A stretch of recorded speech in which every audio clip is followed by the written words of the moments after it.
I'm Trazar. I'm the Estuaries Officer for Suffolk, covering all of the estuaries in Suffolk, and I work with the AONB and many other partners like you'll hear today. I'm funded by 9 different partners, so that kind of gives you a flavour of how exciting my day-to-day job is, working with county councils across broad boundaries, the Environment Agency, Natural England, RSPB, local authorities, and the 3 ports, Port of Felixstowe, Harwich, Haven and Ipswich. So it's quite an exciting job. What I'm going to talk to you about today is what I do day to day is mostly work with people on the coast. We have a very challenging coastline, and our estuaries as well are at risk of flooding and eroding. So I'm going to talk to you about the interesting characters I work with day to day.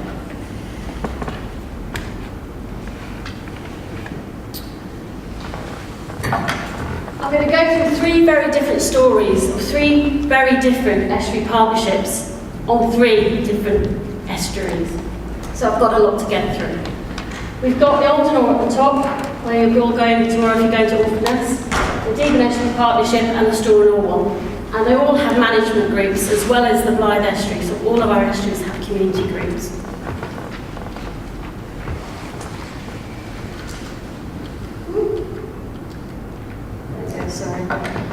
Deben Estuary, absolutely beautiful estuary. Very small and kind of tranquil, lots of recreation going on, fantastic habitats, lots of bird life, and people feel very strongly about this estuary, absolutely love it. And the group I work with on the Deben Estuary, the Deben Estuary Partnership. Before I go on to talk about the Deben Estuary Partnership, this is the mouth of the Deben. I want to show this slide because this is a fantastic estuary. These are the knolls at the mouth, and they're completely unique, worldwide. They're an ebb flood tidal delta made of shingles, so these incredible ridges across them, and they're completely unique, and they're part of the Orphaness system, rolling down the coast. The Deben Estuary Partnership has formed a huge part of my work, and was set up in 2008. It includes the harbour master, artists, parish councils, lots of landowners, lobby groups. We have all sorts of people sitting on this group. And it's very, very grassroots and a very, very passionate and active group. And it was set up in 2008 because they were waiting for estuary strategies to happen and could wait no longer. So they ran a forum and they asked people what they cared about. And people said they cared about walking on the estuaries, which meant footpaths on top of flood defence walls. They were passionate about flood defence, they wanted the estuary to stay the same. They wanted salt marsh to be restored because they could see it being lost. And they wanted it to remain tranquil and beautiful. That's what they wanted. And that was kind of where the Deben Estuary Partnership then focused on that work. So the Deben Estuary Partnership, in between all of the other work they're doing, one of the projects I will tell you about, they're actually writing their own estuary strategy, which looks into the 25, 50 year and 100 year scenario of flood risk management, as well as recreation, access, habitats, you name it, it's all in there.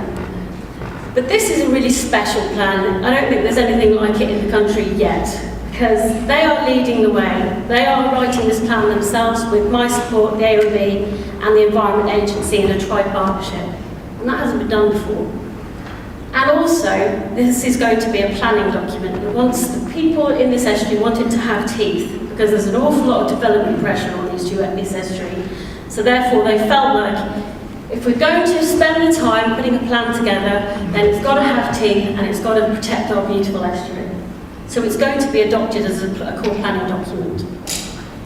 No mean feat for a community group.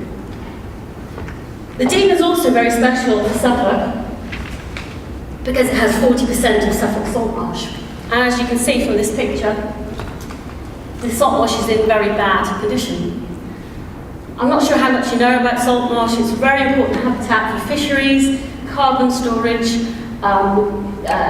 beautiful habitat, really important for birds, and beautiful in its own right. I could talk about salt marsh all day, bore you. But also, what I'll go on to next is, it's very rare because it only likes to grow between the mean high water mid tides and the mean high spring tides, which which is the thin layer here. And it likes to grow on our coast, the Essex coast, because it's very sheltered. So therefore, I very much feel like we are guardians of this habitat because we have a huge amount in this area.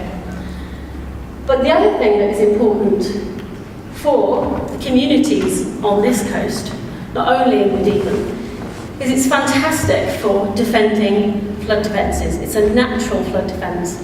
And the communities and landowners have really started to pick up on this and want to restore their salt marshes so that they have to spend less money on their salt marshes, their flood defences. So it's kind of been picked up in a kind of economics and business manner with regards to management of land, which is good, it's fine.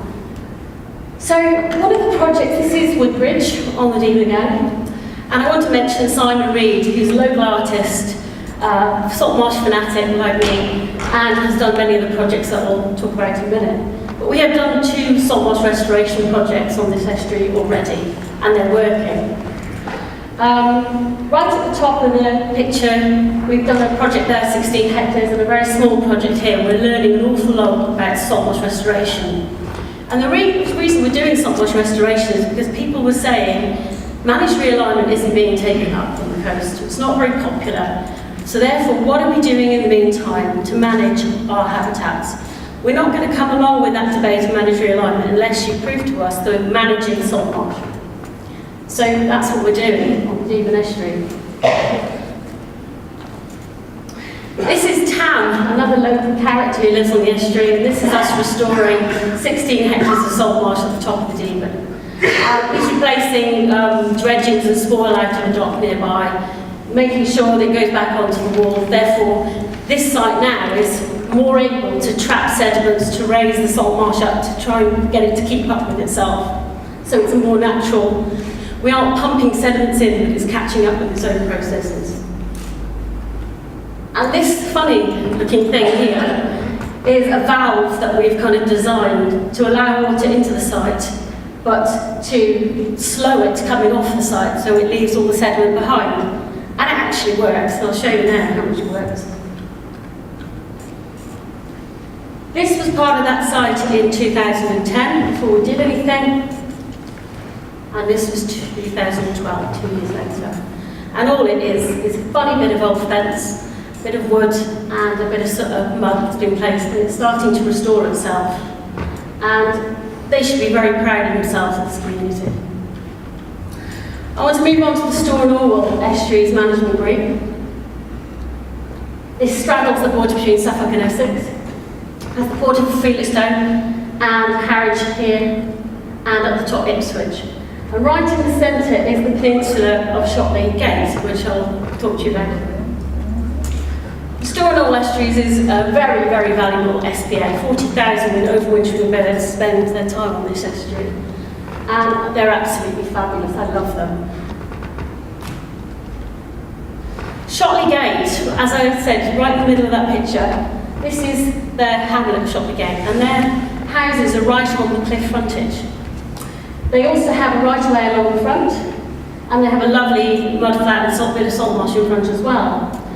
But Shotley found themselves in a very unique situation. When the shoreline management plan came along, they realised they weren't in estuary management plans, they weren't coastal frontage because they are in the haven of the estuary, and they weren't within Coastal District Council.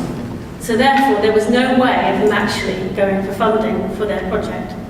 Completely unique in the whole of the country. Which therefore inspired them to put 1,000 tyres on the beach to protect their frontage. And hand on heart, they really felt they were doing the right thing here, because in 1997, just across the river, BTCV put in a tyre erosion project themselves. But we've learned since then that these tyres leach cadmium and they're not very nice to look at, especially in the AONB. And there was asbestos and rubble in here as well. So instead of coming down hard on this community, we thought, you've done this with goodwill, we can see what you're trying to do, you're in a desperate situation, how are we going to help them? How are we going to move forward without just slapping fines on them? So after a year and a half of very hard work, and David Wood will know about this, I mean, this community has jumped through so many hoops. It's just incredible, and this is the project they've come up with. You might not like gaping baskets, and it might not be the perfect frontage for everyone, but it is sinuous, it's curvy, the colour fits in with the landscape. It does mean that, you know, plants and invertebrates can use this frontage. It's a damn sight better than 1,000 tyres on the beach. And I'm very extremely proud of it. But what I will say, because they were so proud and excited about this project, they did breach their consents and licences by building a longer frontage that was in there and also putting a right-of-way back on the top of it. So we were back in another situation where Trazar was trying to help them through this difficult situation again. But this is a picture of one of their celebration days they held for everyone, and we had a lovely meal down at the village hall, and we got there in the end. And we're very much working with the RSPB reserve next door, which we've had some issues with the rights of way. But where's the pointer? This man here, Gary Richards, he's a hero. I don't know how he's kept up his energy and drive and passion, and I think it all comes from he loves where he lives. And to move on, now Gary is in phase 3 of this project. He's put in for a Heritage Lottery Fund bid for a heritage park, new footpaths, woodland management, schools projects, wildlife partnerships. You name it, this guy's done it, and he's driving forward his community's future to keep it going as an economically viable place. And that all started with 1,000 tyres on the beach. So you can move from being very negative to a very positive place. Alde and Ore Estuary Partnership. Look at that, fantastic. Some of you are going to see that tomorrow. We've got Sizewell at the top, our lovely power station. And this is the orphan nest bit down here with the estuary at the back. The Alde and Ore Estuary Partnership is a very different beast because it was set up by the Environment Agency and the District Council as a kind of way forward of helping communities go forward with their own estuary plans. It wasn't grassroots up, but it very much involves the community at heart.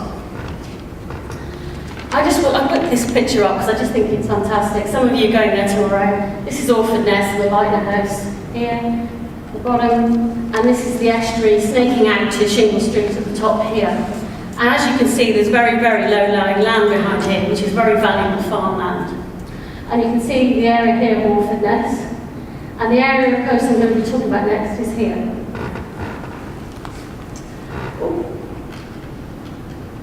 This is Orford, with Orford Castle in the back there. Very low-lying, but at risk of storm surge and flood risk.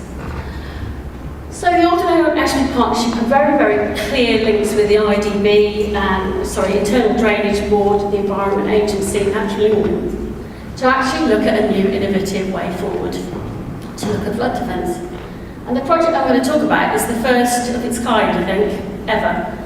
And what we set about was producing flood defence that fitted in with this extremely valuable area to Suffolk. This is a very, very important area for recreation and tourism. So this project needed to look beautiful and fit in with the landscape. And it also needed to be cheap, cheerful, and actually work and reduce the area's flood risk. So I just put this diagram up. If you can see, this is the normal profile of the sea wall here, as I showed you. And what we did was literally run some rockfall meshing underneath here, over the top, fill this area here with clay, pin this back down the back here, and then put a new footpath surface on the top here. So you've really made your defence stronger, more resilient, not much soil, very cheap project, and it hopefully then goes on to be an attractive flood defence that actually can fit in with the AONB in the landscape. This project was funded by the Environment Agency and County Council. You can see the old defence was very much cracked, very bad path in the wintertime, and this is during the project with the new footpath surfacing going on. And this is Bubble, the engineer's dog, sitting on the finished profile of the defence. The really important thing about this was it was a community project, because trying to keep people off footpaths on top of flood walls with a beautiful scenery is almost impossible. But we had 80% take-up of people not going on this defence, because we showed them this was a community project and the grass seed had to grow for this to work. And it took. And that's what the flood defence looks like now. So we have a cheap option that's much stronger and fits in with the landscape and offers a different technology to what we have already on the Suffolk coast and elsewhere. And this is just a last picture of how the rock formation gets stuck into the grass, so you don't see it. Amphibians, reptiles can get through it. It doesn't have any impact whatsoever. So I just wanted to say, these communities are incredible. I mean, resourceful, resilient, incredible amount of knowledge, passion, drive. Finding out, I mean, we've had carry nights and raffle nights and selling rags and all sorts of things to raise money for these projects, and I think we're doing pretty well in Suffolk. Thank you.